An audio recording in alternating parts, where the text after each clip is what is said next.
Vamos a conversar con el abogado constitucionalista Joseph Campos para que nos cuente cuál es el proceso constitucional que debe seguir el Ejecutivo tras la aprobación del retiro de aportes de la AFP. Y también le vamos a preguntar si todas estas amenazas bastante, ¿cómo decirlo?, desproporcionadas de parte del Congreso de sacar al presidente Sagasti de su cargo por llevar esto al Tribunal Constitucional tienen algún sentido. Pero empecemos por el proceso constitucional. Joseph Campos con nosotros. Doctor Campos, muy buenos días. Buen día. Buenos días, Patricio. Buenos días, Jaime. Buenos días, a su disposición. Bueno, resulta un poco, disculpe, le preciso la pregunta. Esta vez se lleva esta ley al Tribunal Constitucional cuando en otras ocasiones la misma ley se ha aplicado. ¿Esto tiene sentido? Bueno, no, yo creo que además el tema en debate pasa por los montos que creo que se han aprobado, que en parte han sido aceptados, ¿no? Por el legislativo, porque comprende que efectivamente el sistema de seguridad social, independientemente de quién te los tenga a cargo, que si es el privado o el público, pretende satisfacer un problema del futuro. Entonces, si se aprobaba el 100%, hubiera sido básicamente pues condenar a una futura indefensión, salvo que generaras un vacío enorme en la fuente, en los recursos estatales, porque en algún momento y de algún lugar se tenía que sacar los recursos para cubrir las futuras pensiones.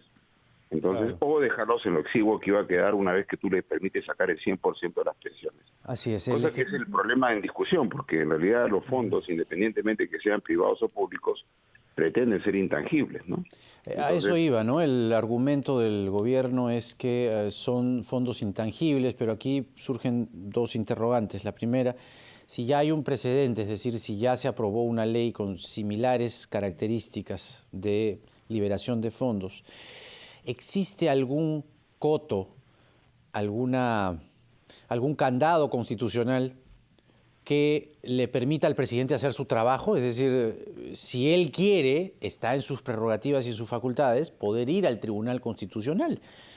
Pero en el Congreso ayer, en una suerte de callejón oscuro, prácticamente, y blandiendo, no sé, chavetas institucionales o no, le han dicho al presidente que si él se atreve a ir al Tribunal Constitucional es automáticamente censurado.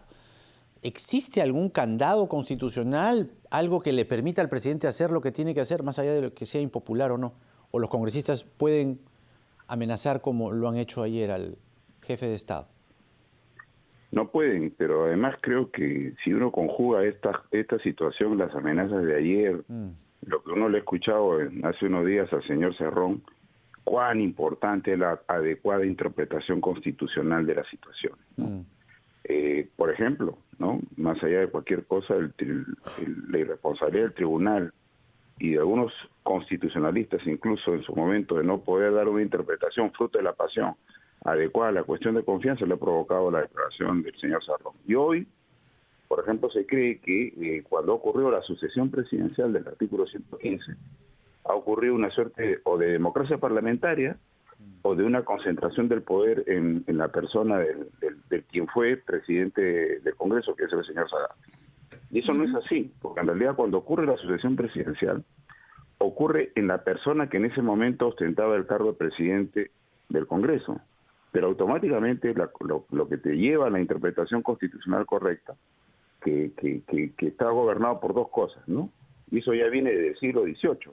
Cuando nace el constitucionalismo se dice que es constitucional aquello que, uno, protege derechos y dos, divide el poder.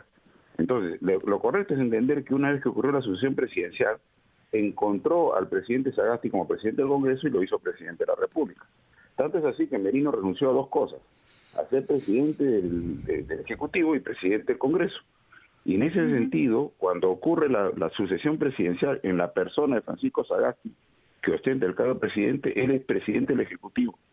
Porque es la forma como yo establezco y restablezco la división de poderes, claro, con un mandato acotado, con un mandato limitado, que lo define la propia Constitución y que la interpretación constitucional le ha establecido y para bien nuestro, más allá de cualquier circunstancia que uno pueda decir al presidente Sagasti, el presidente Sagasti es una persona que ha cumplido con orden el mandato constitucional y no se ha aventurado a hacer cosas personales ni creer que él fue elegido para gobernar, ¿no? O sea, entonces, no será... lo que acá corresponde entender que él es un presidente del Ejecutivo. Ya no se le puede entender, pues no hay democracia parlamentaria.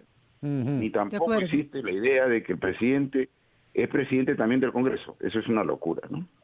De acuerdo. Entonces, para entenderlo, porque ese es un argumento que esgrimen los congresistas, dicen el presidente que es más congresista que presidente. Claro. Y entiendo totalmente el argumento. Puede no gustarnos o sí gustarnos el presidente Sagasti, pero acá hay un tema de fondo que tiene que ver con la institucionalidad. Si cambiara la mesa directiva del Congreso, ¿el presidente Sagasti puede conservar su puesto? Él ya juró como presidente del Ejecutivo. Él es presidente de la República. O sea, lo que no se puede entender es que hay un fenómeno concentrador del poder. Hay un cambio de modelo presidencialista en el Perú y ahora se convirtió en una democracia parlamentaria donde el Congreso pone y saca presidente de la República. No. Lo que ha ocurrido es que en su momento circunstancial aparece el presidente Sagasti y ahora él le asiste todas las prerrogativas como presidente, donde él sí tiene un mandato limitado por las circunstancias específicas, ¿no? Solamente que no se ha podido apreciar porque él no pudo convocar elecciones, ya estuvo convocada, etcétera, ¿no? Pero lo que dictamina un poco el uso de en este caso, de cómo se le denomina o como lo llaman los congresistas, es el presidente del Congreso encargado de la presidencia. Entonces, al tener esa figura, bastaría con una censura, ¿no? Con una mayoría simple. Pero vamos a la pausa, doctor Joseph Campos. Tenemos todavía algunas cosas que comentar con usted. Son las 7:15.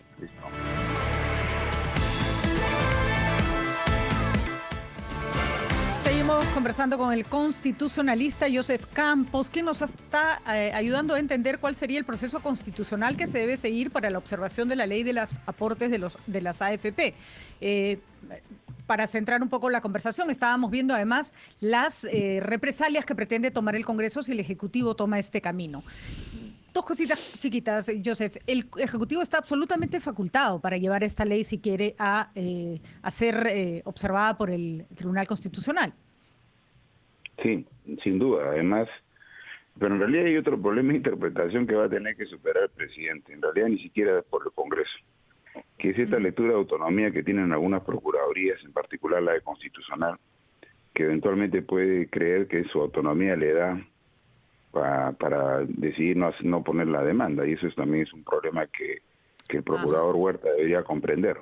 Lo importante es, por ejemplo, el tema, más allá de que ha pasado por fuera, porque muchos han estado de acuerdo con la salida de Vizcarra, la segunda demanda de conflicto competencial que no se puso y por la cual el tribunal no se pronunció fue precisamente porque el procurador Huerta no lo quiso hacer. Entonces, él debe entender que él es abogado del Estado y el Estado es su cliente y el cliente es gobernado, no es administrado, y el gobernante es el representante político. Y por esa razón puede tener la voluntad del presidente de llevar adelante este tema más allá que a él no le parezca. Él podría oponerse si eventualmente hay una decisión que está investida de corrupción, de una vocación perversa, lo que fuera. Pero por un parecer jurídico él debería de alguna manera someterse a la representación política que en este caso lo debería llevar y que decide el presidente de la República a interponer la acción de inconstitucionalidad, que es el proceso, porque en este caso el proceso competencial expresamente dice que cuando se trata del debate en torno a una ley, uno va a la acción de inconstitucionalidad, ¿no? Claro, no es competencial entonces el asunto, sino es una demanda de inconstitucionalidad. Ahora, lo otro, claro, esto ya a nivel más político, lo que decían algunos críticos del señor Sagasti es que en la primera votación él votó a favor de que se liberen fondos de las AFP, entonces habría como una incoherencia, ¿no? Pero quienes lo defienden dicen más bien que una cosa es con guitarra y otra con cajón. Si es que esta moción... Es muy importante, Jaime, perdón, ¿sí? Lo que dices es entrar a comprenderlo. Sí, pues. Porque hasta los candidatos a la presidencia que se volvieron presidentes prometieron, por ejemplo, aerolínea y bandera y no pudieron hacerlo. Prometieron bajar la tarifa del gas y tampoco pudieron hacerlo. Claro. Y eso permite el mandato representativo. El mandato representativo puede decir que uno estando con guitarra o con cajón puede pensar, estando en el gobierno, puede entender la irresponsabilidad que supone vaciar de contenido sin voluntad de los que participamos en la conformación del fondo individual a través de una ley. Eso es un tema. De alguna manera incluso los aportantes de AFP hacen un contrato con la AFP. Claro, lo No, que doctor quería, digamos, Olivares llegar a está preguntar interviniendo en esta reflexión, que sí, políticamente es como para mirarla un poco, es si, más allá de que el presidente tiene las prerrogativas para ir al Tribunal Constitucional y presentar esta demanda, si es que se comenzase a gestar esta moción de censura, no existiría tampoco ningún impedimento. Es decir, estamos un poco en el caos, ¿no? Es decir, si el presidente, con esto termino, si el presidente va, o como ejecutivo el procurador va al TC, no existe ningún impedimento, una figura que le diga a la presidenta del Congreso, en este caso, oiga, señores, el señor está siguiendo sus facultades, puede hacerlo. No, va igual, ¿no? Pregunto. Ahí tenía además una precisión, Jaime, si me permites. El presidente puede ir al TC, pero ¿cuál sería la causal que tendría que esgrimir el Congreso para sacarlo de su puesto? Porque para vacar a un presidente se necesita una causal que esté, digamos, incluida en la Constitución política, ¿no? No hay, es que lo que pasa es que acá se quiere analogar a una situación que es diferente.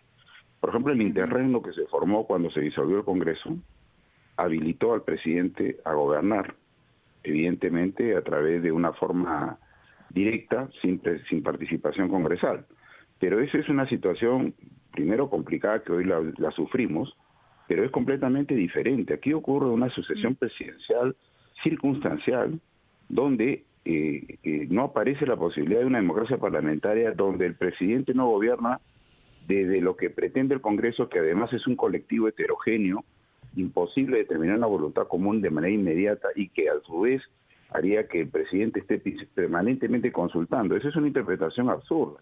Eso de que sea un presidente encargado del Congreso, por el Congreso al Ejecutivo, es una interpretación que no está en la Constitución, es pura... Es una interpretación contra lo que dice la Constitución, por el contrario. De acuerdo. Lo correcto es comprender que él es presidente, juró como presidente y está gobernando. Está gobernando. Y un acto de gobierno es precisamente, eventualmente, ponerse en la posibilidad de proponer a su abogado, porque, lo insisto, los estados se gobiernan, no se administran. Entonces él le dice a su procurador, haz esto, y él debería proponer ese asunto. O sea, y es un acto que no debería tener ningún tipo de consecuencia. Lo que pasa es que se ha instalado una matonería política desde hace un tiempo. Sí. ¿No?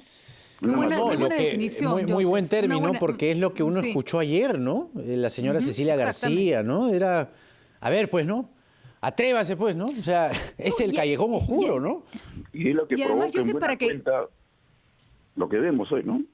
No, y los presidentes que se sientan para un próximo gobierno. Y Joseph, simplemente para terminar, hemos escuchado argumentos tan ridículos como el presidente ha adelantado opinión. ¿Va? O sea, ¿acaso el presidente decide? Obviamente, llevar el tema al Tribunal Constitucional requiere una decisión de parte. O sea, claro. Sí, a mí me parece una mal. Posición, ¿no? claro.